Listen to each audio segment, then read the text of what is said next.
ausalt, vaata, ma olen ju naine, moefänn, ma peaks immuunne olema, sest et ma ei tea, palju aastat ma sellest moest siin räägin ja kirjutan, aga kui ma nägin seda valget pitskleiti, siis mul läks süda mitu takti vahele, sest see on täpselt selline asi, kui naiste unistus võtab kleidi kuju. Kui raske oli sellist unistust siis päriselt ära vormistada?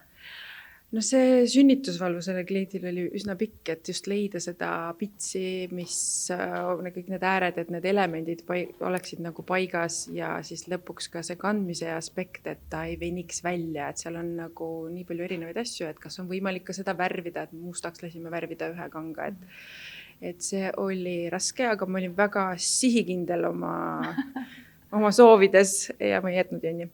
Kange Eesti naine, aga tead, üks asi veel. Sina oled alati disainer, kes teeb seda, mis südamest tuleb ja sind ei huvita, kuidas teised on teinud. See kleit on täiesti läbipaistev. Kas Eesti naine julgeb panna selga täiesti läbipaistvat pitskleiti? Absoluutselt, Eesti naine on palju julgem, kui me arvame. Ja tegelikult on nende kehad ka palju ilusamad, kui nad ise seda arvavad ja seda kleiti kandes, siis nad saavad ka ise aru, it's not so bad.